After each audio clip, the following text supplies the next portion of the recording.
São Paulo ou Flamengo? Quem vencerá o jogão no Morumbi?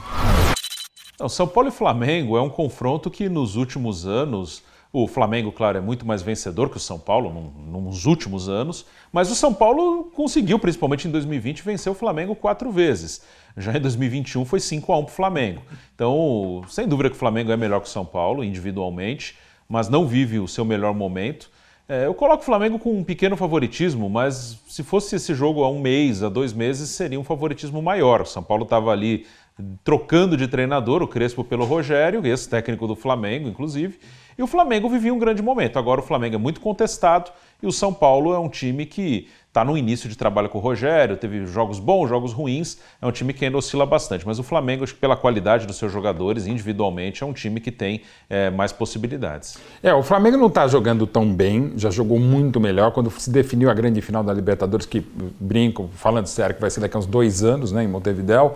O Flamengo estava bem melhor que o Palmeiras, mas o Flamengo caiu de produção, o Palmeiras cresceu, a coisa está mais nivelada. O Flamengo caiu porque Rascaeta não tem jogado, o Bruno Henrique tem oscilado, ficou lesionado, o Gabi tem oscilado, o Everton Ribeiro também, o Andreas Pereira entrou muito bem, mas ainda a zaga desajustada, porque ficou muito tempo sem a dupla que será titular, Rodrigo Caio e Davi Luiz, que ainda mal se entendem, mas tem muito potencial e experiência. O Isla, aquele problema que não é a solução à direita. O Michael foi encontrado a bola do Goiás e que ele não jogava no Flamengo, tem sido o melhor rubro-negro. Tem um ótimo goleiro que é o Diego Alves, mas que falhou em alguns lances pontuais. A própria eliminação diante do Furacão é um deles, tal. Mas o Flamengo tem muito mais time. O Flamengo, jogando o que sabe, o Flamengo, para mim, vence o Atlético, que deverá ser o grande campeão brasileiro, venceria o Palmeiras, o grande time do Brasil na América do Sul, pela qualidade e quantidade de opções à disposição do Renato, é o Flamengo. Só que o Flamengo, que chegou a flertar, não naquele nível absurdo, que para mim o maior time que eu vi jogar no século de 2019 do Jorge Jesus, no começo do Renato, o time goleava, passava por cima de todo mundo na Copa do Brasil, Libertadores e Brasileiro. Mas o time se perdeu, não tem se achado. Mas o São Paulo se acha menos ainda. Depois do título merecido paulista, o time, até por conta disso, cobrou uma conta pesada. Tudo que o Flamengo tem se lesionado, já se lesionou o São Paulo. Luciano não voltou legal, o Caleri mal estreou, a bola não chega. O Flamengo tem menos gols que a Chapecoense, não dá, né? E não dá para estar nessa posição. Claro que o Flamengo ainda sonha com um título, que é muito difícil. São Paulo sonha com dias de jogos melhores. Mas assim, até como historicamente são grandes jogos, eu espero um jogo de muitos gols. Mas vou ficar em cima do muro. Assim, o Flamengo já não é aquele, mas o São Paulo também não é.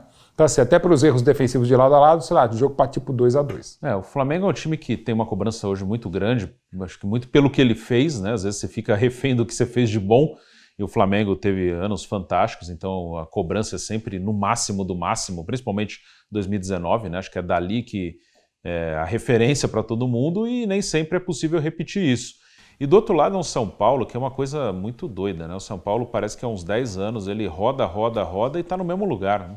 O São Paulo não consegue, ele tem um ou outro bom momento, foi campeão paulista, chegou a liderar o Brasileiro ano passado, 2018 liderou, uma semifinal de Libertadores em 2016, tem um ou outro bom momento, mas não dura muito. O São Paulo sempre acaba voltando ali para um meio de tabela, no máximo brigando por uma vaga na Libertadores.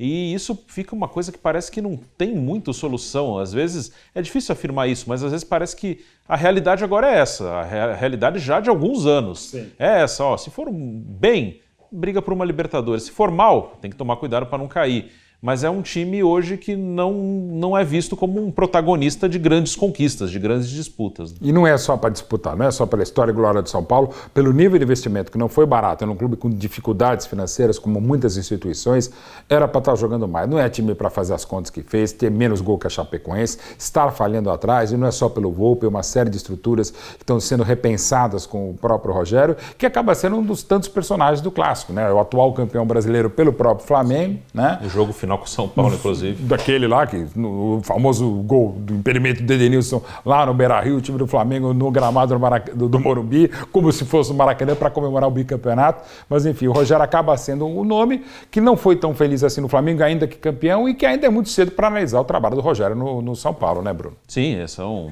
6 jogos agora, 6 jogos, com esses 2 jogos com Bahia e Fortaleza. E teve momentos bons e momentos ruins, porque é um início de trabalho, é muito porque pouco. Todo mundo está assim, né? Só para o Flamengo. E o Renato já teve um exagero muito grande no bom momento e também acho que tem um exagero muito grande no mau momento. É difícil, até nessa questão dos técnicos, né? A gente falando de São Paulo e Flamengo, mas do Renato e do Rogério, mostra aí cada um com a sua característica, como é difícil firmar um técnico no futebol brasileiro. Hoje tem o Tite na seleção. Se ele sair da seleção, depois da Copa do Catar, ele sai depois da Copa. Não tem ninguém assim que seja contratado. Esse é o cara. Que todo mundo vai falar, não, beleza, vai ter, sei lá, uma grande aprovação vai popular. Vai ser o Guardiola ou se fosse o Klopp brasileiro. Então é difícil. E acho que muito, claro, a gente pode questionar a deficiência de alguns treinadores. Normal. Acho que realmente os técnicos brasileiros hoje eles estão atrás de muitos aí do mundo, de países importantes do mundo. Mas também acho que não é só por conta deles. Acho que também o futebol brasileiro, todo o sistema, calendário, essa loucura de perdeu 3 jogos, o cara tem que sair, eliminado de uma Copa tem que sair. É muito difícil hoje você consolidar. O próprio Rogério, acho que é um cara de grande potencial. Ele é técnico desde 2017, então 17, 18, 19, 20, 21. É o 5º ano dele como técnico de futebol.